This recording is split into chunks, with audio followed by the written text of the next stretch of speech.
Bismillahirrahmanirrahim. Assalamualaikum warahmatullahi wabarakatuh. Innal hamdalillah nahmaduhu wa nasta'inuhu wa nastaghfiruh wa na'udzu billahi min shururi anfusina wa min sayyiati a'malina. Man yahdihillahu fala mudhillalah wa may yudlil fala hadiyalah. Asyhadu an la ilaha illallah wahdahu la syarikalah.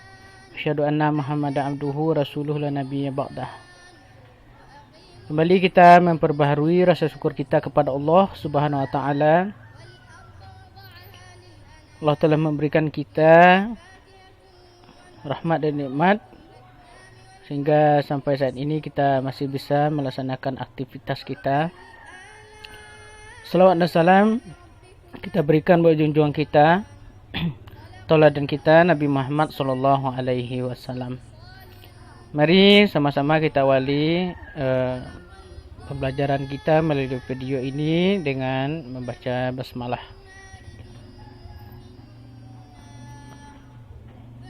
Baik, siswa kelas 9 yang Ustaz banggakan, hari ini kita melanjutkan materi kita, pembahasan soal IPS, ilmu pengetahuan sosial. Pada minggu yang lalu, pada video sebelumnya kita sudah sampai kepada nomor 15. Pada video ini kita lanjut ke nomor 16. Modernisasi mencakup satu transformasi total kehidupan bersama yang tradisional atau para pramodern. Dalam arti teknologi serta organisasi sosial ke arah pola-pola ekonomi dan politis yang menjadi ciri-ciri negara yang stabil.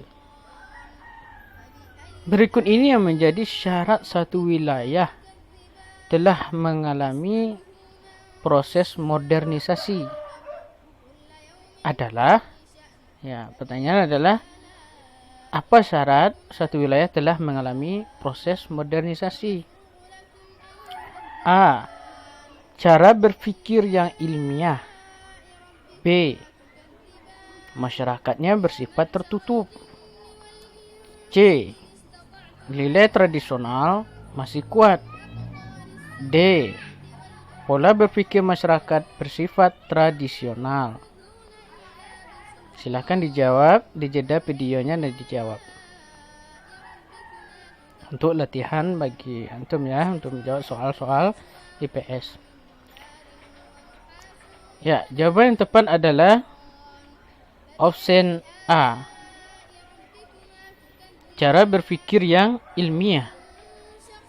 Pembahasannya, modernisasi pada hakikatnya mencakup bidang-bidang yang sangat banyak. Syarat-syarat satu modernisasi adalah sebagai berikut ini, yaitu cara berpikir yang ilmiah yang melembaga dalam kelas penguasa maupun masyarakat. Selanjutnya, sistem administrasi negara yang baik, yang benar, mewujudkan birokrasi yang baik, jauh dari KKN, serta semangat kerja yang tinggi. Adanya sistem pengumpulan data yang baik dan teratur serta berpusat pada suatu lembaga atau badan tertentu, misalnya BPS, Badan Pusat Statistik, yang menjadi sumber data bagi pemerintah, menciptakan iklim yang favorable, kondusif dalam masyarakat terhadap modernisasi dengan cara penggunaan alat-alat komunikasi massa. Selanjutnya, kedisiplinan yang tinggi tetapi tidak melanggar HAM warga negara, dan sentralisasi wewenang dalam pelaksanaan perencanaan sosial, social planning. Berdasarkan jalan tersebut, maka opsi yang tepat itu adalah bagian A. Itu cara berpikir yang ilmiah. Ya, kita lanjut ya. Soal nomor 17. Ini tentang perubahan kehidupan sosial budaya dan globalisasi. Masih tentang globalisasi. Itu tentang dampak globalisasi. Globalisasi tentunya akan memberikan dampak di setiap bidang kehidupan. Nah, di bawah ini yang merupakan contoh upaya dalam menghadapi globalisasi di bidang teknologi dan pendidikan. Bertanya, apa contoh upaya menghadapi globalisasi di bidang teknologi dan kehidupan? A. Pemakaian smartphone untuk menggali informasi dalam proses pembelajaran. B. Menggunakan smartphone untuk mengakses resep masakan. C. Mengakses internet hingga larut malam dan mengantuk di ruang kelas. D. Memanfaatkan sosial media sebagai lahan bisnis online. Silakan dijeda videonya dan dijawab. Ya, jawaban yang tepat itu adalah option A. Pemakaian smartphone untuk menggali informasi dalam proses pembelajaran. Pembahasan. Perkembangan ilmu pengetahuan mendukung teknologi yang ada untuk dapat diperbarui agar bisa menghasilkan kemudahan-kemudahan baru bagi kehidupan sosial kita. Pemanfaatan teknologi dapat tepat guna yang sesuai dengan kebutuhan tidak hanya menjadi upaya yang dilakukan dalam menghadapi globalisasi teknologi itu sendiri, melainkan dapat digunakan sebagai upaya menghadapi globalisasi di bidang kehidupan lainnya, seperti misalnya penggunaan teknologi melalui smartphone untuk menggali informasi dalam proses pembelajaran, dapat meningkatkan efisiensi dan efektivitas pembelajaran. Jadi opsi yang tepat itu adalah opsi A. Lanjut, nomor 18. Ini masih tentang globalisasi, dampak globalisasi ya. Indonesia selalu membuka peluang kerjasama dengan negara lain dan organisasi internasional, misalnya dengan UNESCO yang bergerak di bidang ilmu pengetahuan, budaya, dan komunikasi. Kerjasama ini juga didukung oleh adanya kemajuan teknologi, informasi, komunikasi, dan transportasi di era globalisasi. Kerjasama ini menunjukkan adanya gejala globalisasi di bidang, ya, silakan dijawab. Jeda videonya dijawab. A. Politik, B. Hukum, C. Ekonomi, D. Transportasi. Ya, jawaban yang tepat itu adalah opsi A.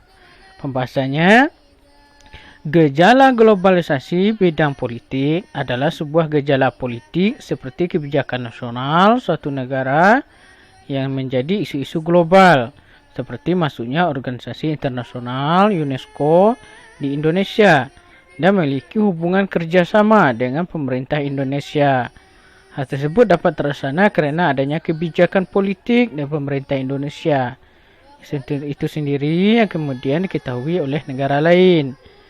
Kebijakan politik tersebut berupa kebijakan politik luar negeri Indonesia yang bebas aktif. Jadi jawaban tepat itu adalah opsi A, politik. Ya. Kita lanjut. Soal nomor 19.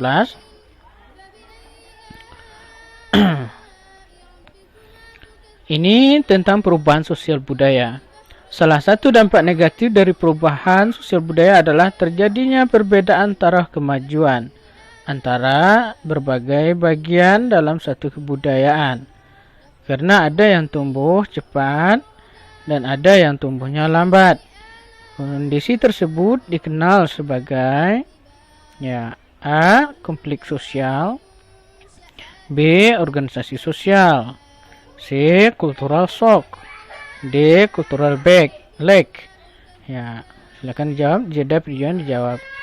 Jadi opsi yang tepat itu adalah opsi D. Cultural lag. Pembahasan. Cultural lag sering disebut dengan ketertinggalan budaya. Itu satu kondisi di mana terjadi perbedaan taraf kemajuan antara berbagai bagian dalam suatu kebudayaan Karena ada yang tumbuh cepat dan ada yang tumbuhnya lambat. Budaya masuk dalam masyarakat begitu pesat tanpa diimbangi dengan ilmu pengetahuan tentang budaya itu. Masyarakat menjadi seperti orang yang terkejut dalam menerima budaya baru itu. Tak jarang manusia menggunakan fungsi kebudayaan itu dengan tidak semestinya. Perkembangan budaya yang tak seimbang merupakan dampak negatif dari perubahan sosial budaya. Jadi option yang tepat, jawapan tepat itu adalah option D. Ya, terakhir kita bahas masih tentang globalisasi, gejala dan dampak globalisasi sebagai bidang. Nomor 20. Saat ini tak jarang dijumpai remaja Indonesia mengikuti secara berpakaian ataupun perilaku selebriti dari berbagai belahan dunia. Hal ini dapat berdampak pada perilaku remaja seperti tidak mementingkan budaya lokal.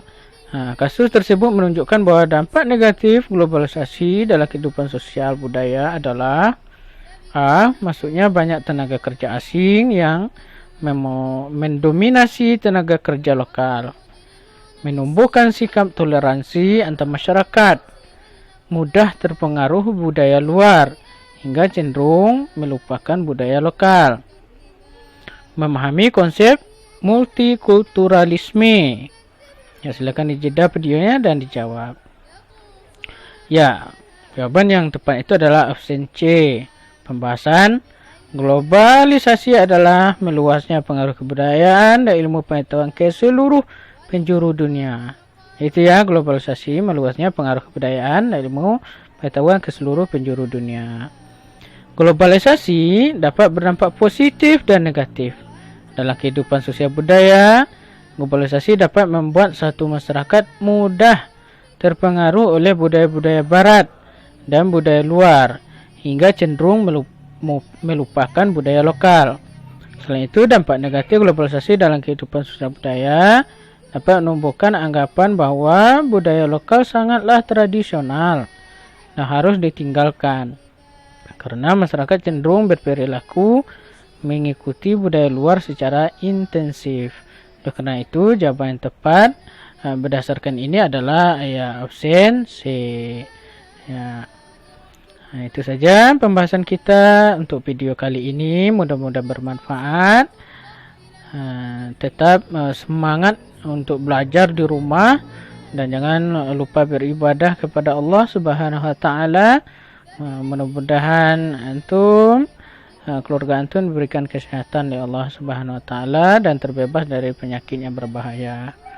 Nah, tugasnya di rumah adalah silakan antum buat resume mengenai modernisasi dan globalisasi. Buat resume tentang modernisasi dan globalisasi. Antum carilah topiknya di mana saja dan antum kirim ke grup IPS kelas 9. Terima kasih. Sampai jumpa kembali. Assalamualaikum warahmatullahi wabarakatuh.